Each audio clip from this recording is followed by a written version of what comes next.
కోడలు వచ్చాక అత్తమామలు ఎలా బ్రతకాలి? ఈ 4 విషయాలు పాటిస్తే వృద్ధాప్యం ప్రశాంతంగా ఉంటుంది. కోడలు ఇంటికి వచ్చిన తర్వాత అత్తగారు, మామగారు కోడలితో ఎలా ప్రవర్తించాలి? ఈ 4 విషయాలు పాటిస్తే కుటుంబంలో ఎలాంటి గొడవలు, తగాదాలు రాకుండా వృద్ధాప్యం ఎంతో ప్రశాంతంగా గడుస్తుంది. ఒకప్పుడు ఒక అబ్బాయి తన తల్లిదండ్రులతో కలిసి ఒక నగరంలో జీవించేవాడు. ఆ అబ్బాయి తండ్రి పేరు రామయ్య. రామయ్య బట్టల దుకాణం నడుపుతూ ఉండేవాడు. తన కొడుకును రోజూ షాపుకు తీసుకువెళ్లి బట్టలు ఎలా అమ్మాలో నేర్పించేవాడు రామయ్య. అతను మంచి స్వభావం కలిగిన వ్యక్తి మరియు ఆ ఊరిలో పెద్దమనిషి కూడా. రామయ్య భార్యకి కోపం, చిరాకు ఎక్కువ. అయినా కూడా రామయ్య ఆమెను ఏమీ అనేవాడు కాదు. దుకాణాన్ని ఎలా నడపాలో రామయ్య కొడుకు నేర్చుకున్నాడు. క్రమంగా ఆ అబ్బాయి పెద్దవాడు అయ్యాడు. పెళ్లి చేసుకునే వయసు వచ్చింది. కొడుకు షాప్ని బాగానే చూసుకుంటున్నాడు. ఇక పెళ్లి చేస్తే కొడుకు కోడలు మా ముందే సంతోషంగా ఉంటారు అని అనుకుని భార్య సలహాతో కొడుక్కి ఒక పెళ్లి సంబంధం చూశాడు రామయ్య.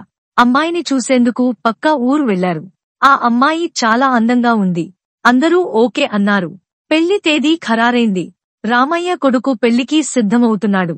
ఒకరోజు రామయ్య తన భార్య దగ్గర కూర్చుని, కొన్ని రోజుల తర్వాత కోడలు ఇంటికి వస్తుంది. నీకు కోపం, చిరాకు ఎక్కువ. మన ఇంటికి వచ్చే కోడలు నువ్వు చెప్పేదంతా సహించదు. మాటే భద్రం. కోడలు వద్ద ఎలా బ్రతకాలో నేను నీకు చెబుతాను అని రామయ్య తన భార్యతో అన్నాడు. కోడలు ఇంటికి వచ్చినప్పుడు తనని అర్థం చేసుకోవడం, ఆమెను రక్షించడం మరియు ఇబ్బంది లేకుండా చూడడం, సమస్యల్లో ఆమెకు సహాయం చేయడం అత్తగా నీ బాధ్యత. కోడలు పట్ల చికాకుగా ప్రవర్తిస్తే కోడలు మరియు అత్త మధ్య దీర్ఘకాలిక ఉద్రిక్తత ఉంటుంది. కాబట్టి దయచేసి నా మాట విను అని రామయ్య తన భార్యతో చెప్పాడు. అప్పుడు అతని భార్య, మీ సలహాలు మీ దగ్గరే ఉంచుకోండి. నాకు అన్నీ తెలుసు. కోడల్ని ఎలా దారిలో పెట్టాలో నేను చూసుకుంటా.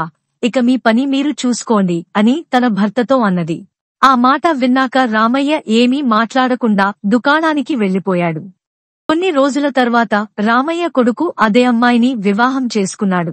కొడుకు మరియు కోడలు ఇంటికి వచ్చారు. కోడలిని పిలిచి, ఈ రోజు నుండి ఈ ఇంటి బాధ్యతను నీకు అప్పగిస్తున్నాను. నువ్వు ఇంటి గృహిణివి. గృహిణి అంటే ఇంటికి లక్ష్మి అని చెప్పాడు. ఈ ఇంటిని మంచిగా చూసుకోవడమో లేదా నాశనం చేయడమో నీ చేతుల్లో ఉంది అని చెప్పి రామయ్య దుకాణానికి వెళ్లాడు. రామయ్య ఇంటికి రాగానే కోడలు భోజనం పెడుతుంది. కోడలు పొరపాటున కూరలో ఉప్పు ఎక్కువగా వేసింది. కోడలు ఆ ఆహారాన్ని తన భర్తకు, మామగారికి వడ్డించింది. రామయ్య ముందుగా తిన్నాడు. ఉప్పు ఎక్కువైంది, కాని అతడు ఏమీ మాట్లాడకుండా గౌరవంగా ఆహారాన్ని స్వీకరించాడు. ఆ తర్వాత రామయ్య కొడుకు ఆహారం తిన్నాడు. కూరలో ఉప్పు ఎక్కువ అవ్వడం వల్ల చాలా కోపంగా ఉన్నాడు. కొడుకుని చూసి రామయ్య పొరపాటు జరిగింది. దాని గురించి ఎక్కువ ఆలోచించకూడదు అని చెప్పాడు. తండ్రి చెప్పిన దానికి కొడుకు ఏమీ మాట్లాడకుండా తన తండ్రితో కలిసి భోజనం చేశాడు. అత్తగారు భోజనం చేస్తున్నారు. ఉప్పు ఎక్కువైంది.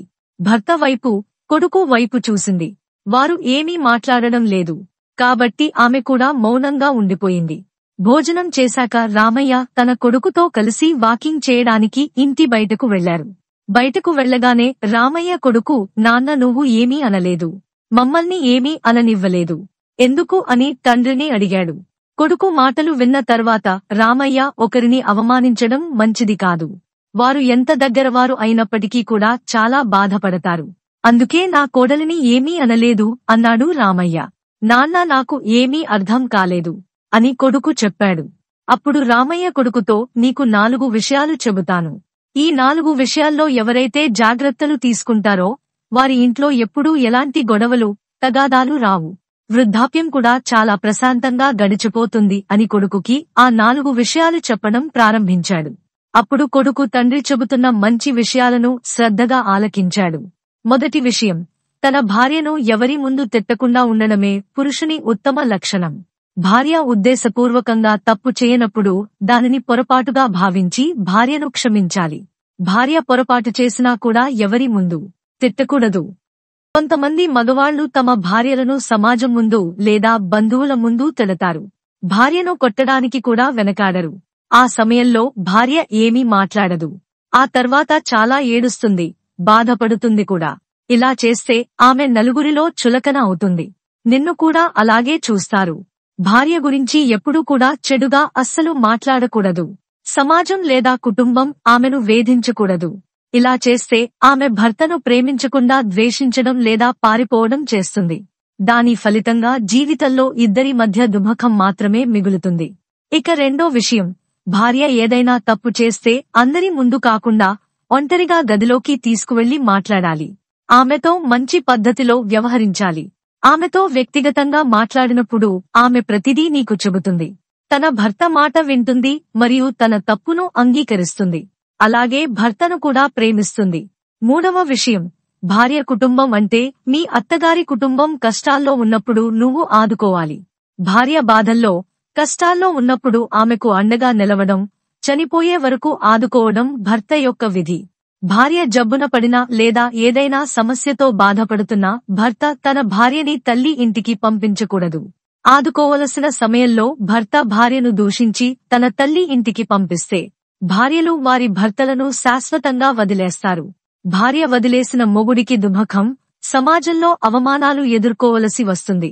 నాలుగవ విషయం, భర్త తన భార్య, పిల్లల కోసం బాగా సంపాదించి వారికి ఆహారం, వస్త్రాలు ఇవ్వడం, అలాగే వారికి ఎటువంటి లోటు లేకుండా చూసుకోవాలి.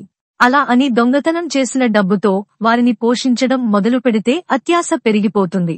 అటువంటి భర్తను భార్య డబ్బులు కోసం వేధిస్తుంది.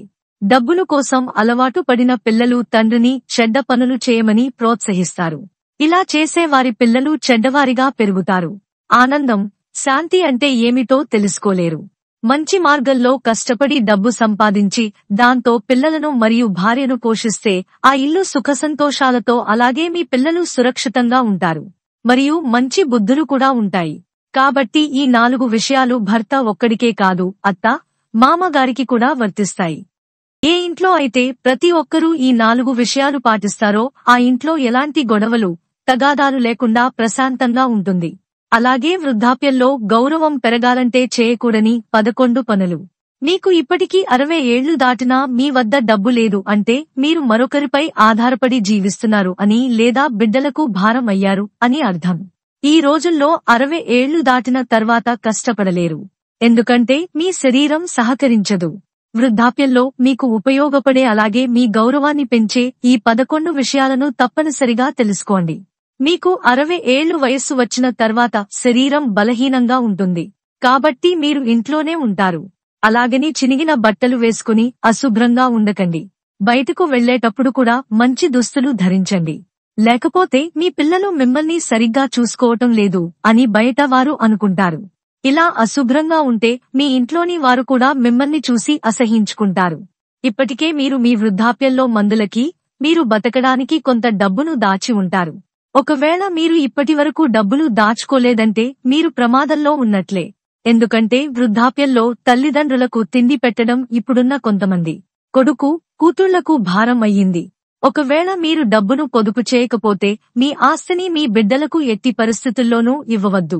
అలా కాదని ఇస్తే మీకు మందులు కొనడానికి కూడా డబ్బులు లేక నడిరోడ్డు పైకి వచ్చేస్తారు. తిరిగి గొడవపడేంత ఓపిక మీకు ఉండదు. కాబట్టి మీరు ఏమీ చేయలేరు. భార్య మాట వినే కొడుకుకి, తాగుబోతు అయిన వాడికి మీ ఆస్తి వివరాలు కాని, మీరు దాచుకున్న డబ్బు, నగల విషయాలు గాని చెప్పవద్దు. ఎందుకంటే అత్యాశ గలవాడు ముందుగానే తల్లిదండ్రులకు హాని కలిగిస్తాడు. ఆహారం ఎక్కువగా తినకండి. ఇప్పటివరకు మీరు ఎలా తిన్నా పర్వాలేదు. కానీ ఇప్పటి నుండి ఆహారాన్ని మీరు తగ్గించుకోవాలి. ఎక్కువగా తింటే కొంతమంది కోడళ్లు తిండి వద్ద గొడవ పెట్టుకుంటారు. వృద్ధాప్యంలో తక్కువ ఆహారం తీసుకోవడం వల్ల ఎక్కువ రోజులు బ్రతకవచ్చు, అలాగే మీకు ఖర్చు కూడా తగ్గుతుంది. కొడుకులు, కూతుళ్లు మిమ్మల్ని చూడరు అనే నమ్మకంతో ఉన్న వృద్ధులు వారి పేరు మీద ఇన్సూరెన్స్ తీసుకోవడం ముఖ్యం. ఇలా తీసుకోవడం వల్ల భార్యాభర్త వీరిలో ఒకరు చనిపోయిన మిగిలిన వారు కొన్ని రోజులు బ్రతకడానికి ఆ ఇన్సూరెన్స్ ద్వారా వచ్చిన డబ్బు మీకు ఉపయోగపడుతుంది. ఇంట్లో ఉన్నారు కదా అని కోడళ్లకు గాని, కొడుకుకు గాని పని చెప్పవద్దు. ఎందుకంటే మీరు సంపాదించేటప్పుడు మీ మాటకు ఉన్న విలువ మీరు సంపాదించనప్పుడు ఉండదు. ఇలా మీరు కనుక పదే పదే పనులు చెబితే మీతో చిరాకుగా మాట్లాడడం మొదలు పెడతారు. కొంతమంది వృద్ధులు కొడుకు, కూతురిపై అతి ప్రేమతో తమకు ఉన్న ఆస్తి మొత్తాన్ని ముందుగానే రాసిస్తారు. ఈ రోజుల్లో బిడ్డలకు ఆస్తి ముద్దు, తల్లిదండ్రులు కాదు. వృద్ధాప్యంలో తల్లిదండ్రులకు సేవ చేసే మహనీయులు ఈ కాలంలో చాలా తక్కువ మంది ఉన్నారనే చెప్పుకోవచ్చు. అందుకే ఈ రోజుల్లో మనకి వృద్ధాశ్రమాలు పెరిగిపోతున్నాయి. ఇంట్లో పిల్లలు ఉంటే వారిని స్కూల్కి తీసుకువెళ్లడం లాంటి చిన్న చిన్న పనులు చేయండి. ఇది మీకు బయటకు వెళ్లినట్లు కాకుండా ఆరోగ్యానికి కూడా వ్యాయామం లాగా ఉపయోగపడుతుంది. అలాగే ఇంట్లో సహాయం చేసినట్లుగా కూడా ఉంటుంది. దేవుణ్ణి పూజించండి. ఈ వయసులో మీకు మనశ్శాంతి చాలా అవసరం. పిల్లల మీద అలిగి బంధువుల ఇంటికి వెళ్లవద్దు. ఎందుకంటే అక్కడ మీకు గౌరవం దక్కకపోగా అవమానం జరుగుతుంది. కొంతమంది కోడలితో పరాచకాలు ఆడుతూ ఉంటారు. ఇది మీ వయస్సుకు తగదు అని ఆలోచించండి. మీకు ఉన్న ఆస్తిలో సగం డబ్బును మీ వృద్ధాప్యంలో ఉపయోగించుకోండి. లేదంటే వృద్ధాప్యం అత్యంత నీచంగా, నరకంగా మారుతుంది. కొంతమంది పిల్లలకు తల్లిదండ్రులు ఆస్తిని సమానంగా పంచరు. ఇది బిడ్డల మధ్య గొడవలతో పాటు ప్రాణహాని వరకు వెళుతుంది. మేము చెప్పిన ఈ 11 విషయాలను కనుక మీరు పాటిస్తే మీ వృద్ధాప్య జీవితం చాలా హాయిగా, ప్రశాంతంగా జీవిస్తారు. ఈ వీడియో గనుక మీకు నచ్చినట్లయితే ప్లీజ్ లైక్ చేసి మీ ఫ్రెండ్స్ కి షేర్ చేయండి. అలాగే మా కొత్త వీడియోస్ మీకు వెంటనే చేరాలంటే మా ఛానల్ ని సబ్స్క్రైబ్ చేసుకుని పక్కనే ఉన్నటువంటి బెల్ ఐకాన్ ని ప్రెస్ చేయండి. ధన్యవాదములు.